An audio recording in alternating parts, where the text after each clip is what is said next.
Okay, yeah. So before meditating on your mind, establish what it is. So normally we meditate on Buddha's image or on the breath or on other things, but in Mahamudra, we contemplate our own mind, our consciousness. So what is it? What are its characteristics? Well, from the Buddhist point of view, consciousness has no substantial or physical characteristics. It has no color, no form. You can say it's like space.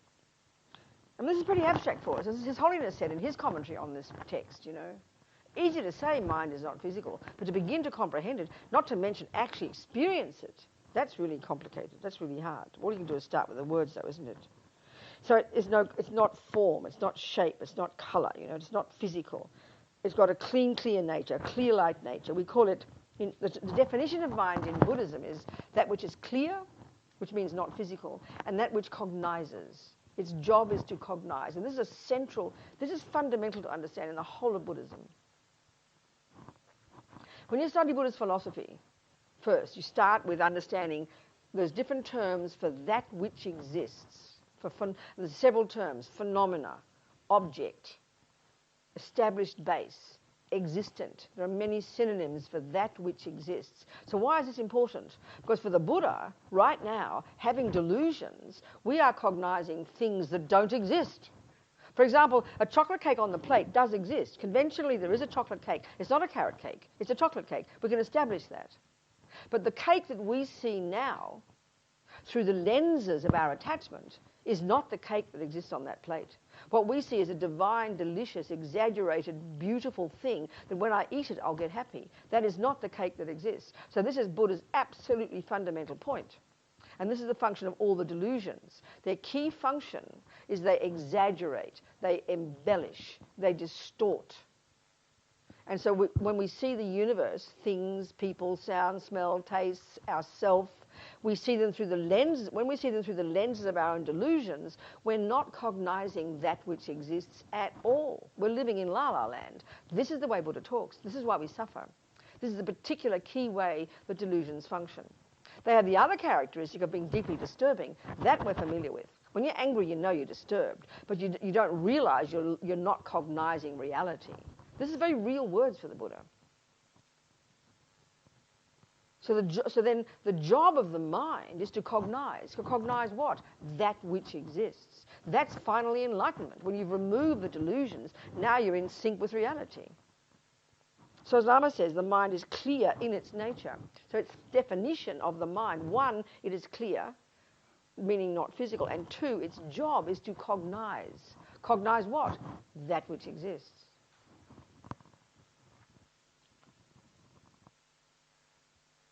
So this clarity of the mind is its conventional nature. Emptiness is its ultimate nature. So consciousness perceives reality like a mirror does. It reflects. However, if the mirror is not clear, it's obvious, isn't it? That it can't reflect accurately. All the same, unclear mind. When the mind is full of attachment or anger or fears or whatever you name it, what it cognizes appears back, as Lama Zopa says, it appears back to us wrongly. It's really obvious. If you see the reflection of a tree in a clear body of water, it's reflected accurately. But as soon as the water's turbulent, the tree that you see looks completely distorted. Well, we believe in the distorted tree. We believe in what we see. This is one of the key ways Buddha talks. Bad enough, as Lama Zopa says, that something appears back wrongly to us through the lenses of our anger. But the worst thing is we believe in that reflection. This is telling us the essence of Buddhist practice. This is the essence of Buddhist practice. And we won't understand this if we don't know what Buddha's talking about. So mind itself is pure and clear. Now that doesn't mean, as Lama says, okay, he says it, I'm coming to it. So yet even our dualistic concepts, our deluded thoughts, such as attachment and hatred, they also possess this clarity. This is why they can, to some extent, perceive their projections, why they have the ability to reflect their own object, So a good example is water when it's boiling. It's turbulent, but still it possesses the same clear nature as water when it's still. It's the same with our dualistic concepts. They too are essentially also clear in their nature. So as we discussed, so delusions can be totally eradicated. This is Buddha's outrageous point. I mean, it's shocking that we hear it not as religion, but as actual psychology. And this is why it's fundamentally not what we're talking about in our modern psychology. It's just obviously different. If we think the mind is the brain, then no brain scientist will tell you there's a piece of the brain you can cut out to stop anger. We tried that in the 1930s called lobotomy. Well, no, we'd have no brain left. That's clearly not what we're talking about. That's why this is an abstract concept for us, isn't it? It's a pretty ridiculous idea. Excuse me, people. Something here. Sorry, I put my lipstick on. I'm too dry. Okay,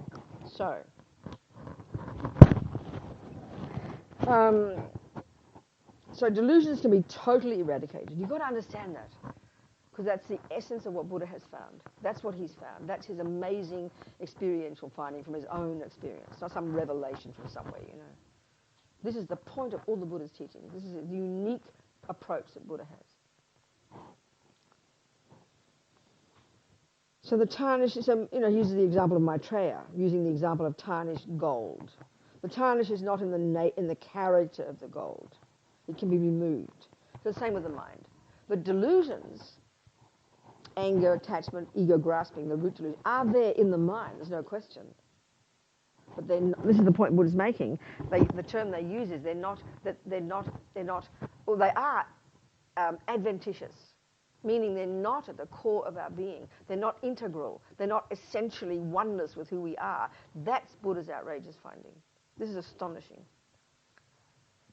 This is why we begin to comprehend even a little bit that our mind is in its nature pure. As Lama says, I'm not saying you're enlightened already. By saying your mind is pure, we tend to have the assumption we began as pure and then we got dirty. Not possible. Not possible. Impossible. And it's not saying that. But the point is, when we understand mind in its nature is clear and pure, delusion is adventitious. They're there, but they're not at the core of the mind. It's like you've got a glass of water that's got pollution in it. We all know, even without being scientists, pollution is not at the core of the water. It's not as if it's H2OP27. That's not what's there. And then so you can remove the pollution, and what you're left with is the clear water that's already been there all the time. The water is clear and pure no matter what. I mean, you drink that water with pollution, it'll kill you. But you extract the pollution, you're left with the pure, clear water, which has always been in the glass in the first place. It's like that, exactly like that. And so that should give us courage. Because right now, we're so caught up in our own misery because we identify with the pollution, because that seems to be the most strong taste inside us. We identify all day with our neuroses, with our anger and attachment and fears and jealousy. They're the ones that loom large. They're the ones we feel and taste. And that's what we believe this is who we are. This is our worst tragedy. We believe that is who we really are. We identify with that stuff. This is the worst one. This is the worst crime against ourselves. So to begin to comprehend even basically Buddha's view about the mind, even theoretically, can give us incredible courage. And this is a powerful level of our practice. When we realize the anger's going berserk, the anxiety's gone crazy, the depression is there, raging large, looming large for us, but we have to be convinced, confident, this is not who I really am, Robina. It's okay, it'll pass. This is really so important. And this comes from reading the teachings, gives us inspiration, you know. Because everything in us instinctively believes it's who I really am. And we don't even notice our good qualities. That's the trouble. That's the tragedy. We're addicted to our misery. We're addicted to the negativity, you know. We only ever see that. This is the tragedy. But to remember, to know that our mind is innately at its core, that's its true nature. And that's what emptiness refers to. Its true nature is that. This is very encouraging, I tell you. So fundamentally, there are two things. Our consciousness, or our mind, these words are synonymous, which is the subject. They refer to the mind as the subject. And then everything else are the objects that we cognize, all the people, smells, tastes, colours, all the objects of the senses. This dualistic way we live our lives. Me here, everything else there. You know? And our mind cognizes these phenomena through the senses. So as Lama says, you know, we make the body the boss. Sensory world is huge for us.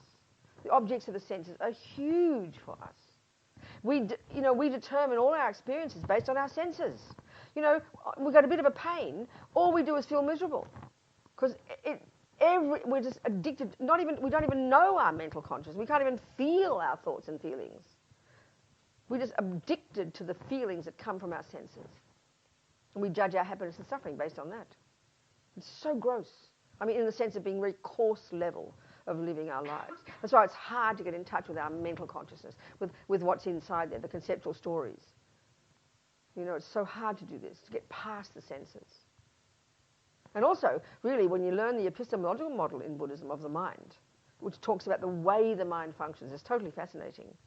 We have sensory consciousness and we have mental consciousness. Sensory is that part of our mind, which is not physical, remember, that functions through the medium of the eyes, the eye, the ear, the tactile, to cognize something.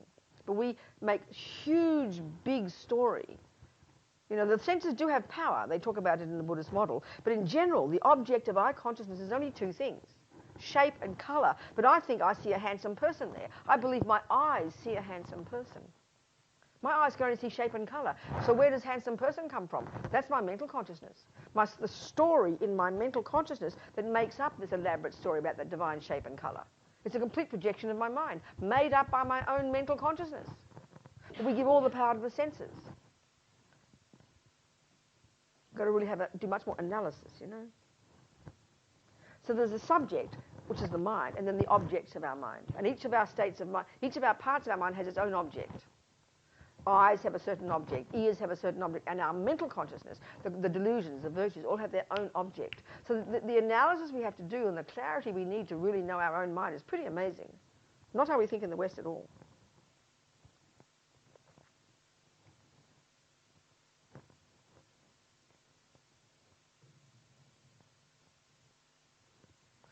So the one I'm getting at here is the mind, how this capacity for cognition. That's our mind.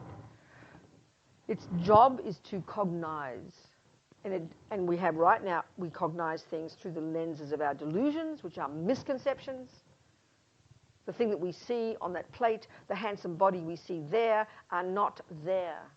They're stories made by our distorted mind, the turbulent mind, that causes the tree to look crooked. And we believe in the crooked tree. So this is where, if we can begin to even understand this, as Lama Zopa says, to see the thing as it is and then not to believe in it, this is really powerful. We've got to catch it continuously, you know.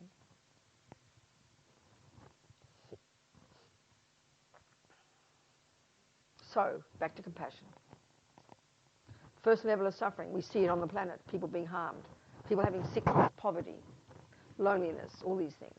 That's the first level of suffering. To have compassion for them is based on understanding the causes of their suffering. And the causes of their suffering is not the person who harms them. That is part of it. You can't argue that. The cause of their suffering is their past action of having harmed that person before and the delusion that compelled them to do it. That's the main cause of that person being harmed now. And the main cause of that person harming them is because they were the victim in the past. So when you have the view of karma and the bigger picture of many lifetimes, which of course is difficult for us, so abstract, then you see the world in a completely different way. And this is the point too. We don't think right now that we have any conceptions in our mind at all. We don't think we have viewpoints. We just think things appear the way they appear and it's just how they are. We're so ignorant, we're so gross, you know. We don't realise that everything, the way it appears to us, is based on elaborate conceptual stories, elaborate philosophies already in our mind. And this is what Buddha's on about. We've got to start analysing those philosophies and questioning them. They're a series of assumptions. It's a huge job we have to do. Be our own therapist is not a joke. The way the world appears to us, as Lama Zopa says, the way the world appears back to us is in the aspect, this is how they say it in Buddhist psychology, the way the world out there appears back to us is in the aspect of whatever is in our mind. I mean, Buddha's amazing, you know. So that means we have to learn to know about our mind. To know what these delusions are, what are the thoughts in there, what are the assumptions, what are the viewpoints. That's our job. Then we can change them and see reality.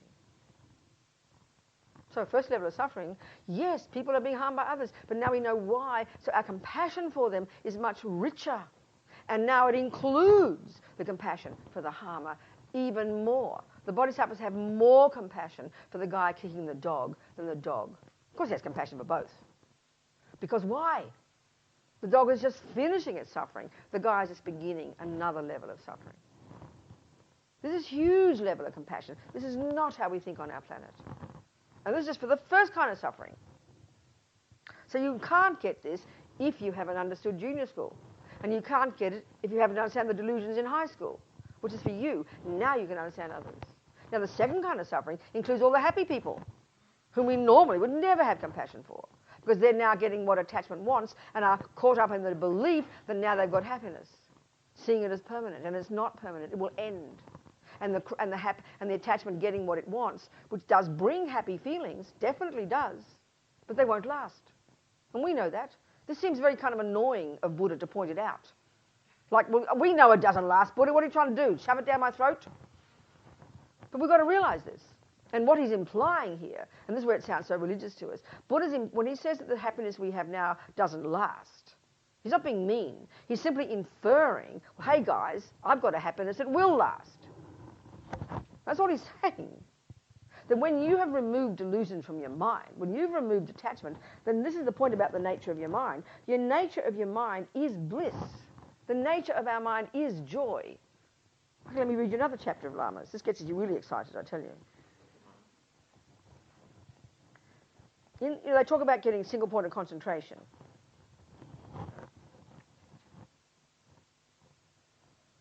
This wonderful technique the amazing Hindus before the Buddha came up with, these genius yogis, you know. And then Buddha came along and he went as far as he could go in that Hindu system and removed all the grosser delusions all the way to the subtlest one, and then he realised they still sustain something as a self. And he said, no, they haven't gone far enough. That's when he diverged in his own direction about the nature of self. That's when his teachings on emptiness come in. So single point of concentration is this ingenious, brilliant psychological skill that enables us to completely steady, completely subdue, completely discipline the grosser level of our consciousness, which is the berserk, uncontrolled thoughts, which we in our culture think are normal. But for Buddha, it's like serious mental illness. We can completely subdue that level to the point where we totally cease the grosser level of conceptuality and sensory. We go to a subtler level of our own consciousness, which is asleep for us right now. And that level of consciousness is in its nature, because it's unencumbered by the delusions and the sensory berserkness, it's completely in the nature of joy and bliss. Do you ever invite Venerable Renee? Does he come? Yes. He's been? Yes. Well, then keep inviting him. Or use his videos, please. You have a whole series of his teachings on video. When I interviewed him in 1995 in Mandala magazine, when I edited it, it's 25 years ago, right? He told me about then, because he's a meditator for the last 40 years. Even then, he told me about one of his main first 2.5-year retreats on single point of concentration at Ursaling in Spain, above Granada somewhere in the mountains, Sierra Nevada or somewhere, isn't it?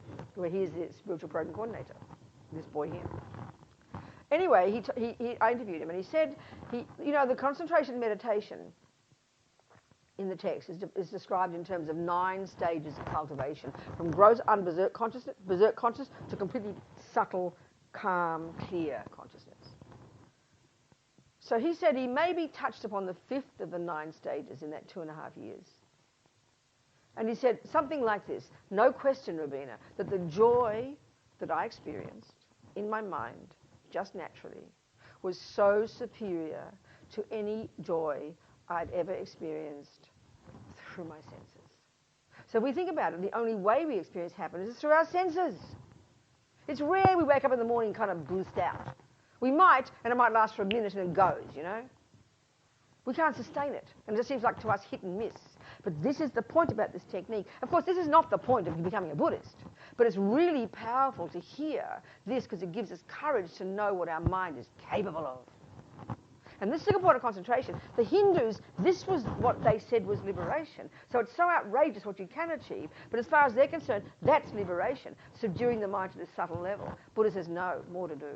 So for Buddha, getting concentration is just a stepping stone to now get insight into reality in the second mode of meditation based on single point of concentration. But Lama, being so kind to encourage us, wants to get us excited about the potential of our own mind.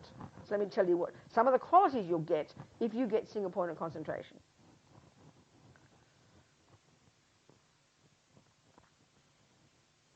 Okay.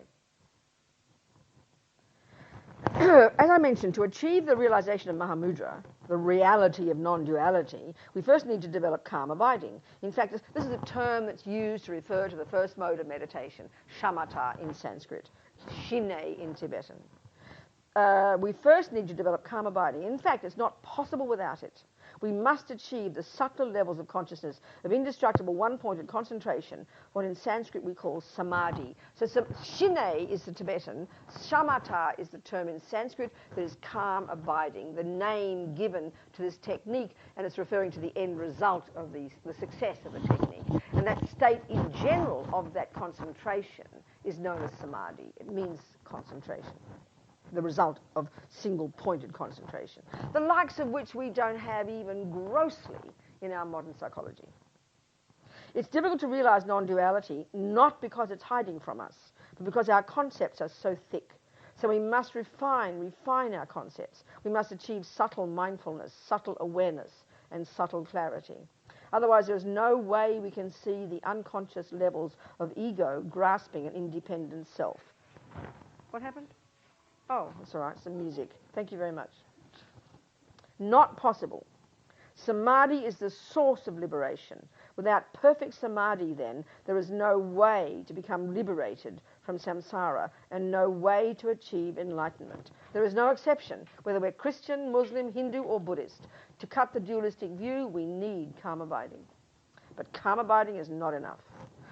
On the other hand, some people actually think that this state of samadhi, this one-pointed concentration, is all we need in order to cut ego.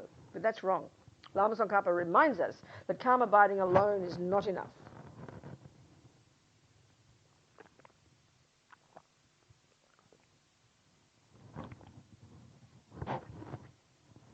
To cut the dualistic view, we also need to develop special insight, or vipassana in Sanskrit.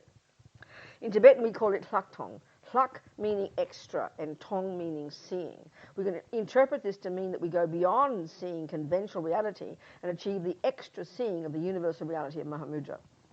In other words, we need the two kinds of meditation together, calm abiding and special insight.